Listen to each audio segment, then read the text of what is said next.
Welcome to Cineights, where you get to know the best movies and series. Today's video is about top 10 best movies of 2019. I hope you enjoy this video. Be sure to watch until the end because I am sure you will like it. Please subscribe to the channel and like the video.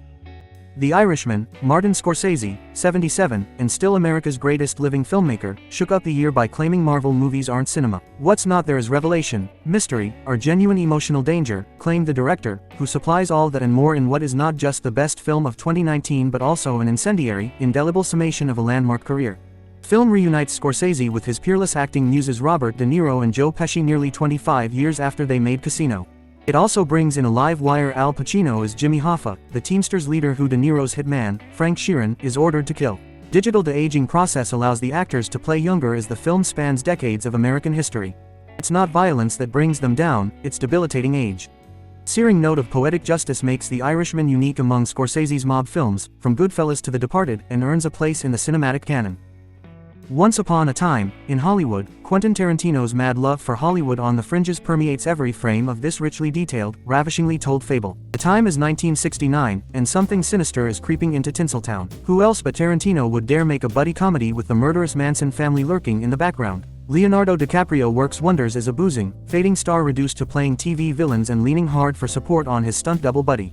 And, yes, living next door is actress Sharon Tate, a personification of innocence is played by Margot Robbie.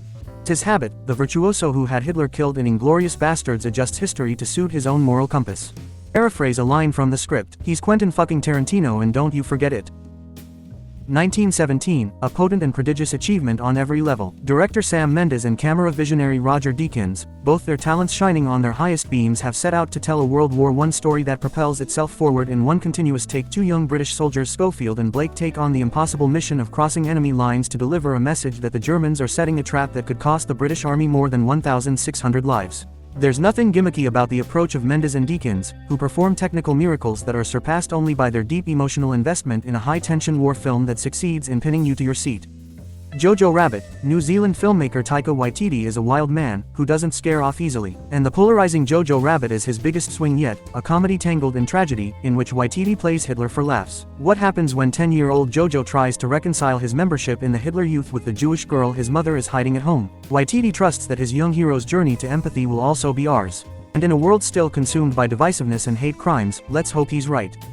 Joker, in a performance that will be dissected for years, Joaquin Phoenix astounds as Arthur Fleck, a street clown and wannabe stand-up who morphs into a brutal Avenger. Creating their own standalone Joker origin story, Phoenix and director Todd Phillips hit a mother lode of controversy about the violence in a film that became the most successful R-rated movie in history. For inspiration, the filmmakers looked to Martin Scorsese, the legend at the top of this list. And in Fleck, you can see tormented traces of Travis Bickle in Scorsese's Taxi Driver, and Rupert Pupkin in The King of Comedy. The Irishman and Joker bookend a year in which the best movies showed characters struggling to put on a happy face. Talk about art imitating life. Pain and Glory, like Martin Scorsese's The Irishman, Pedro Almodovar's Pain and Glory, is an old man's lament crafted by a veteran director casting a wistful eye on his past films. Both films feature actors with whom the director has worked with numerous times, often on their most notable projects. Almodovar adds a personal touch to his story, however, by casting eight-time collaborator Antonio Banderas as a thinly veiled version of himself. Banderas plays Salvador, a director whose film, Sabor, is celebrating the same 32nd anniversary milestone as the third Almodovar-Banderas pairing, Law of Desire. This is just one of several instances of the twisty meta details sprinkled throughout Pain and Glory, elements that keep the director's biggest fans in a state of conspiratorial glee. Intentional similarities inspire numerous thoughts about where the lines of truth and fiction blur, if they do at all. Banderas muddies the waters by subtly taking on some of the physical characteristics of Almodovar in his superb performance. Marriage Story is to divorce what Elizabeth Kubler-Ross's theory is to death, a meticulous, insightful, and deeply compassionate look at the stages of grief. Divorce is a death of a kind, the end of a relationship, of happily ever after, of the dream of being eternally understood and wanted by the person who has seen us at our most vulnerable. Writer-director Noah Baumbach shows us that, like the Kubler-Ross stages, divorce means cycling in shuffle mode through denial, bargaining, depression, and anger, sometimes mingled. Baumbach's two best movies are bookends, both based on his own experience of divorce, first as a teenager seeing the end of his parents' marriage in The Squid and the Whale, and here examining the end of his own.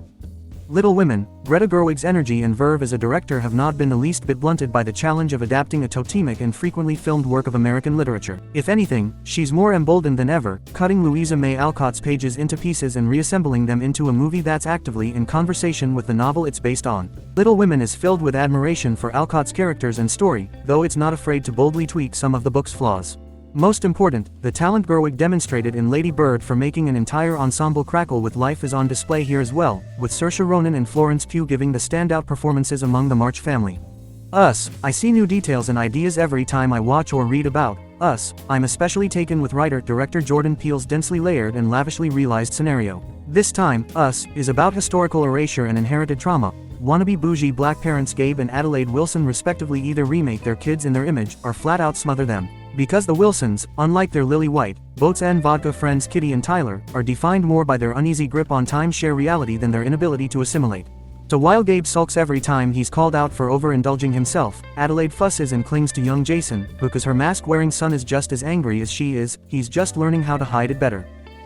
Uncut Gems, Benny and Josh Safdie's urban thriller is another hyperventilating real-world psychological meltdown, in a mode that this brother team of filmmakers has turned into their specialty. But this one is so intense that it makes their last effort, the relentless, good time, seem like a spa day in comparison. Adam Sandler stars as Howard Ratner, a New York City jeweler and compulsive gambler who has been endlessly refinancing the same debts, betting ever larger sums while hoping for a monster payout that will put him in profit again. He's a compulsive gambler in his private life, too, owing much of the debt to his brother-in-law, keeping a mistress on the side and thinking he's being discreet even though his wife and daughter have no illusions about checked out and scummy he is. Anonymous Rock would seem to hold his salvation, but Howard, being Howard, can't let a thing be a thing.